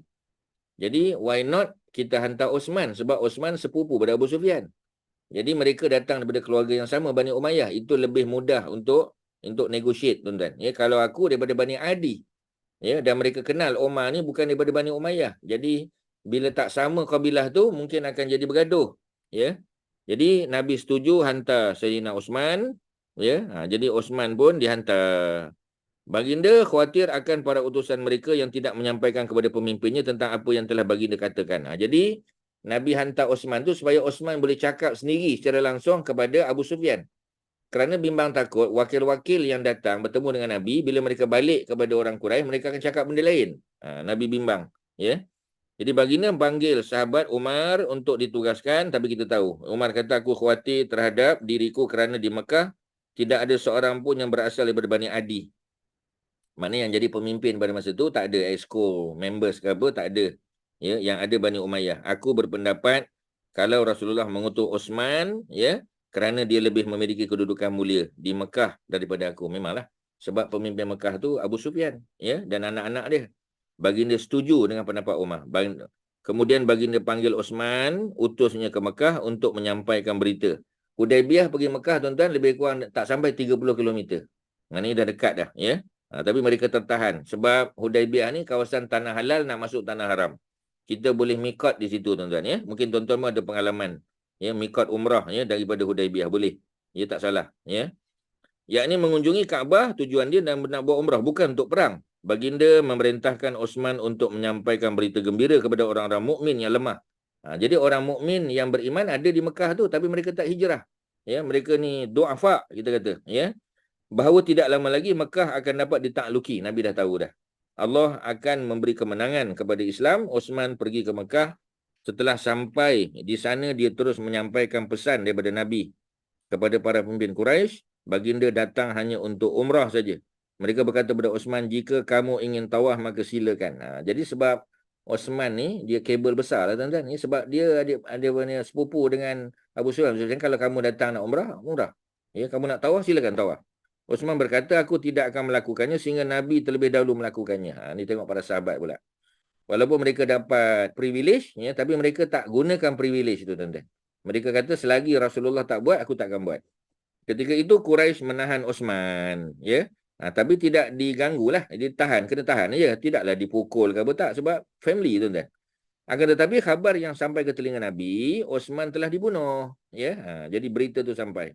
Ketika baginda bersabda, jika mereka benar telah membunuh Osman, maka sungguh aku akan menyerang mereka. Dalam keadaan Nabi dan para sahabat tak bawa senjata berat. Ya, tapi sebab nak ambil tindakan terhadap sahabat yang dibunuh. Ya. Baginda seru seluruh kaum muslimin untuk melakukan bai'ah. Ya, mereka berduyun-duyun memenuhi seruan Nabi, mereka ikrar bai'ah. Ya. Sebab tu dipanggil, ya, sebagai apa kita panggil bai'atul ridwan. Ini perjanjian taat setia dengan Nabi yang diredai oleh Allah. 1,400 orang yang berjanji dengan Nabi, semua diampunkan dosa, tuan-tuan. Ya, sebab itu siapa yang tak pergi Hudaibiyah ni rugi besar. Ya, sebab sahabat Nabi lebih ramai lagi, tapi bukan semua datang. Ya, 1,400 orang saja yang confirm. Jadi mereka semua diampunkan dosa oleh Allah. Seperti mana mereka yang terlibat dalam perang Badar, 305 orang Allah ampunkan dosa. Ini dua peristiwa besar, ya, di mana Nabi buat perjanjian taat setia dengan para sahabat, dan Allah ampunkan dosa mereka. Kemudian apa lagi, ya? Bai'ah dibuat di bawah pokok, ya. Dipanggil bai'ah tahta syajarah. Ya, di bawah sebuah pokok, ya. Pokok itu dipanggil pokok Hudaba, ya. Dikatakan tadi kita dengar Hudaibiyah berasal daripada nama telaga, ya. Tetapi ada riwayat juga menyebut, ya, dia berasal daripada nama pokok hudabah. Pokok itulah ya Nabi berlindung di bawah pokok tu, dan para sahabat datang berduyun-duyun untuk melakukan janji setia dengan Nabi. Ya, dan apa peristiwa itu dirakam di dalam Al-Quran. Ketika proses bai'ah telah selesai, ya, Nabi pun, Rasulullah pun ya menepuk kedua tangan baginda sambil berkata ini untuk Osman, sebab Osman tak ada. Nabi wakilkan ya dengan dua belah tangan baginda lah. Bai'ah ini selanjutnya dikenal dengan Bai'atul Ridwan.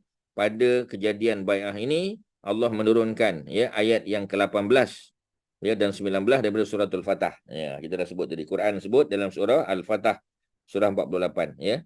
Jadi kita baca sikit tuan-tuan. Auzubillahi minasyaitonirrajim. Laqad radiyallahu 'anil mu'minin. Laqad demi sesungguhnya radiyallahu Allah telah redha ya terhadap orang-orang mukmin yang iz yubayyi'unaka yang mereka berbai'ah kepada Nabi tahta syajarah di bawah sebatang pokok. Asyajarah itu ada tak marbutah di belakang merujuk kepada singular tuan-tuan. Ya, syajarah itu bukan merujuk kepada feminin sahaja tetapi merujuk kepada singular. Ada tak marbutah. Kalau disebut syajar itu plural. Syajarah ada tak marbutah itu singular. Fa'alima ma fi qulubihim ya, maka Allah tahu apa yang ada dalam hati manusia, para sahabat Nabi. Fa'anzala sakinata alaihim. Allah turunkan sakinah, keterangan, ya, ketenangan terhadap mereka. Wa asabahum ya, wa asabahum, dan Allah beri pahala pada mereka ya fatahan qariba, dengan kemenangan yang dekat ya. Kemenangan tu pembukaan kota Mekah. Ya, tapi bukanlah dekat tu maknanya bulan depan ya, lusa tulat, bukan ya. Dia merujuk kepada 2 tahun lagi. Ini tahun yang ke-6, pembukaan kota Mekah tahun yang ke-8. Wa marani makasirah, dan juga ya harta rampasan yang banyak ya yang Allah akan bagi pada mereka nanti, betul ya. Selepas pembukaan kota Mekah ya, orang Islam menang di Hunain. Menang di apa kita panggil ya perang Hunain ya, di mana apa ni Bani apa kita panggil Bani Hawazin yang kaya raya, banyak unta, banyak kambing sebagainya, dapat dirampas oleh orang Islam sebab orang Islam menang.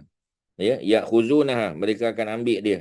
Wa kana Allahu azizan hakimah, dan Allah Maha perkasa lagi Maha bijaksana tuan-tuan.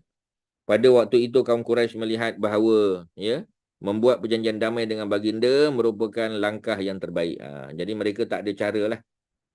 Ya, mereka kata tak apalah, kita buat perjanjian damai. Dia panggil suluh al-Hudaibiyah ya, suluh sad lamha, suluh al-Hudaibiyah maknanya perjanjian damai. Yang Nabi buat dengan para sahabat itu dipanggil bai'ah, itu perjanjian taat setia. Jadi ada 2 perjanjian di sini. Satu perjanjian taat setia internal antara Nabi dengan para sahabat ya, dipanggil bai'ah ar-ridwan, yang diredai oleh Allah, yang Allah ampunkan dosa. Yang kedua ialah perjanjian damai antara Nabi dengan orang Quraisy di Mekah ya, dengan Abu Sufyan dan kuncu-kuncunya, yang kita panggil sebagai suluh al-Hudaibiyah ya, sebab perjanjian itu ditandatangani di Hudaibiyah. Jadi perjanjian itu ya mengisytiharkan bahawa tahun ini Nabi tidak boleh masuk. Ya, mereka kena kembali ke Madinah, tahun depan baru datang balik. Maknanya ini yang kita panggil sebagai tahun depan umrah qada. Ya, sebab tak boleh buat umrah tahun tersebut, kena buat umrah tahun akan datang. Jadi mereka sudah niat ihram, pakai ihram ya, mereka kena tahallul. Ya, selepas sembelih binatang, cukur ataupun bergunting, mereka kena balik. Ya, boleh pakai pakaian berjahit. Tahun depan datang balik ya untuk melakukan umrah. Umrah tu dipanggil umrah qada. Jadi umrah boleh qada, haji boleh qada. Seperti mana ya kita kata solat juga boleh diqada ya, bagi orang yang terlupa, tertidur ya, boleh qada lah. Ya, juga solat-solat sunat lah kita kata ya. Qabliyah subuh yang kita tinggal boleh diqada selepas ya. Ataupun kalau dah bangun lewat sangat ya, waktu duha nanti qada solat qabliyah subuh. Kerana kelebihan qabliyah subuh tu ya lebih baik daripada dunia dan seisinya. Begitu juga ya, kita kata solat-solat lain yang kita boleh bayar, compensate lah ya. Contoh solat malam ya. Jadi kalau kita sudah buat ba'diyah isyak tadi, kita dah buat witir, makna kita sudah dapat pahala solat malam. Tapi tahajud katalah tak terbangun tahajud, bangun-bangun subuh dah. Ya. Jadi macam mana caranya? Kita tidak qada solat tahajud ya. Cuma kita bayar balik ya dengan melakukan 12 rakaat ya, 12 rakaat solat rawatib ya pada waktu siang. Pada waktu siang ya, bukan malam tak masuk ya. Siang tu rawatib siang. Rawatib siang maknanya 2 rakaat solat subuh qabliyah subuh, 4 rakaat ya sebelum zuhur dan selepas zuhur. Jadi 4 campur 4 8 campur 2 subuh sudah 10 ya. dan juga ba'diyah maghrib 2 rakaat. Maghrib tu solat siang. Ya, kerana matahari walaupun sudah tenggelam tetapi mega merah masih ada di kaki langit. Solat fardu malam hanya isyak saja. Yang lain dianggap siang daripada subuh. Subuh qabliyah subuh 2 rakaat. Ya, zuhur qabliyah zuhur 4 rakaat. 4 campur 2 dah 6. Ba'diyah 4 rakaat lagi. Ya, dah jadi 10. Ya, asar tidak ada qabliyah dan ba'diyah, ya, yang muakkad tak ada. Ya, ba'diyah asar memang tak boleh, ya. Qabliyah asar walaupun boleh buat tapi dia tidak termasuk perkara yang sunat yang muakkadah. Campur dengan ba'diyah maghrib 2 rakaat. Jadi 2 campur 10, 12.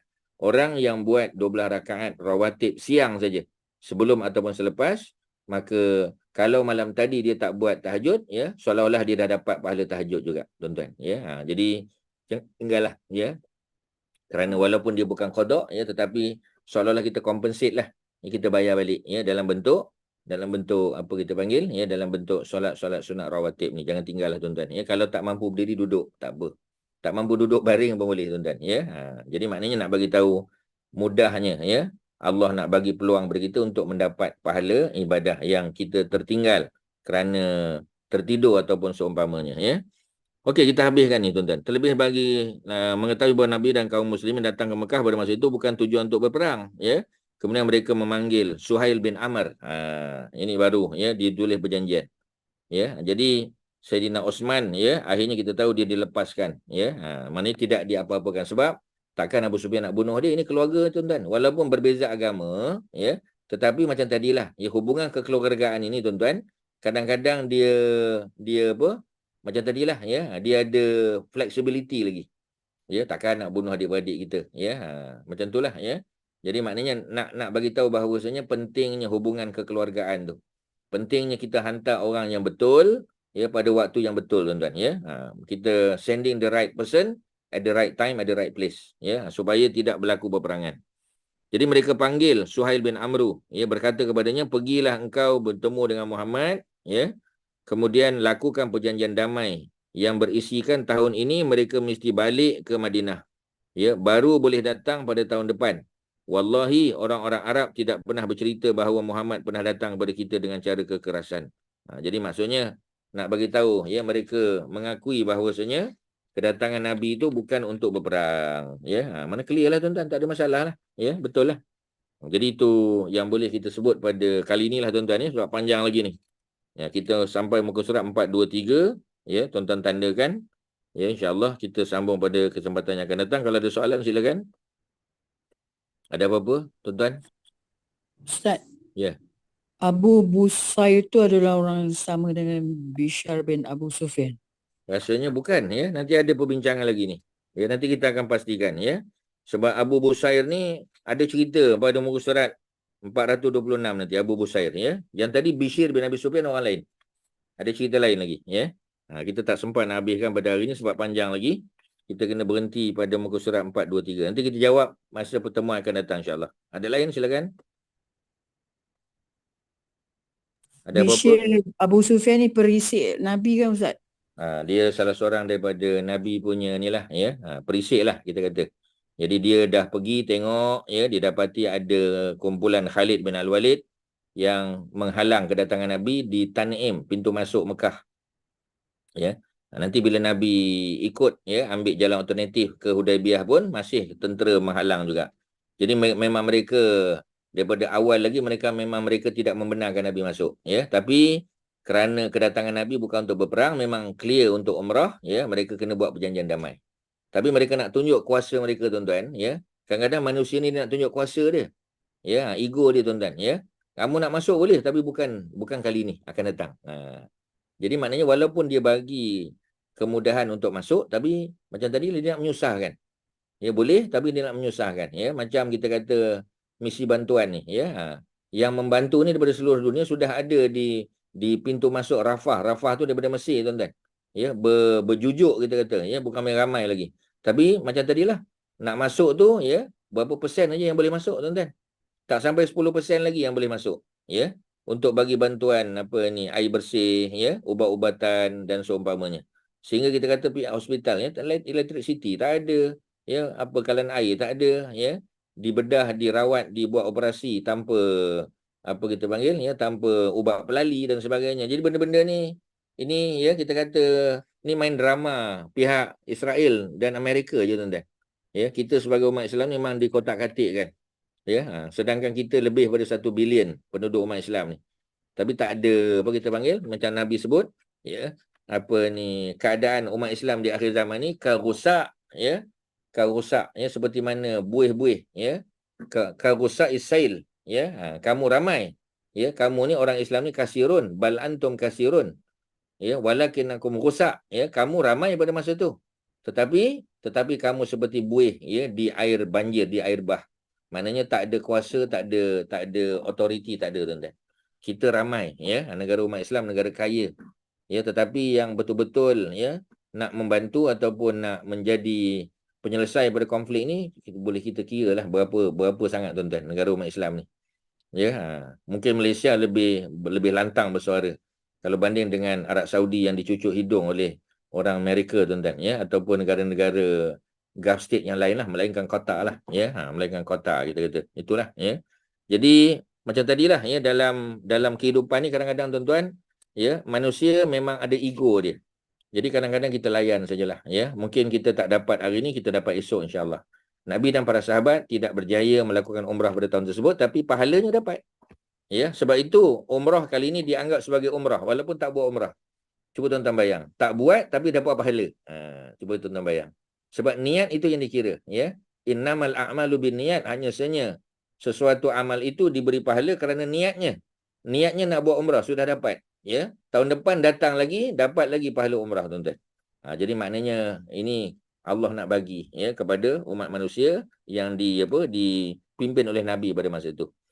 Okey tuan-tuan, ada apa silakan sebelum kita tamat. Ya kalau ada. Assalamualaikum Ustaz. Nak tanya Salam.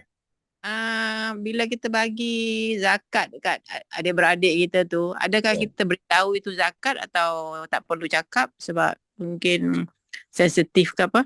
Ya, kalau boleh tak cakap, tak payah cakap lah.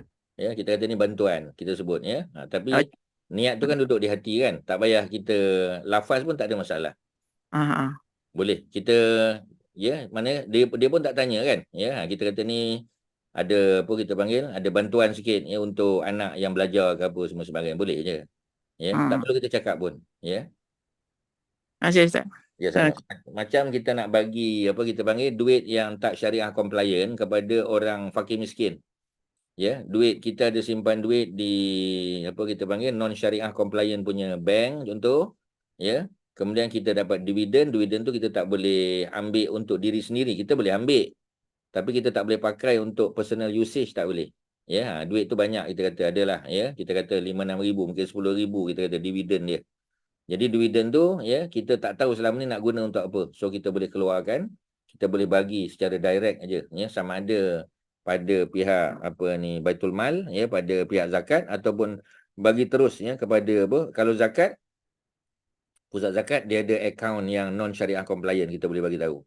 Ya, tapi kalau kita nak bagi direct pada fakir miskin, kita boleh bagi dan tak perlu bagi tahu dia ini duit zakat, ini duit yang tak syariah compliant ya. Pada saya haram, pada kamu halal, tak payah cerita. Bagi je ya. Tak perlu disebut pun tuan-tuan ya. Okey, ada lain silakan, last kalau ada. Ada apa-apa? Haji Nazri ada apa? Silakan. Ya, Haji Fuad, ya, Haji Ahmad Hayyan kalau ada, silakan. Ada apa-apa? Haji Mak Syah? Tak ada Ustaz. Tak ada ya. Okey, Kak Nomah ada apa-apa? Orang lain silakan. Tak ada Ustaz. Tak ada ya. Okey, kalau tak ada setakat tu, terima kasih atas perhatian semua ya. Mudah-mudahan ada manfaat. Kita jumpa pada kesempatan minggu depan pula ya, insya-Allah. Wassallallahu ala sayyidina Muhammadin wa ala alihi wasahbihi wasallam. Alhamdulillahirabbil alamin. Assalamualaikum warahmatullahi wabarakatuh. Terima kasih semua. Waalaikumsalam. Terima kasih Ustaz. Assalamualaikum. Terima kasih Haji Nazri. Terima kasih Nazri. Assalamualaikum warahmatullahi wabarakatuh.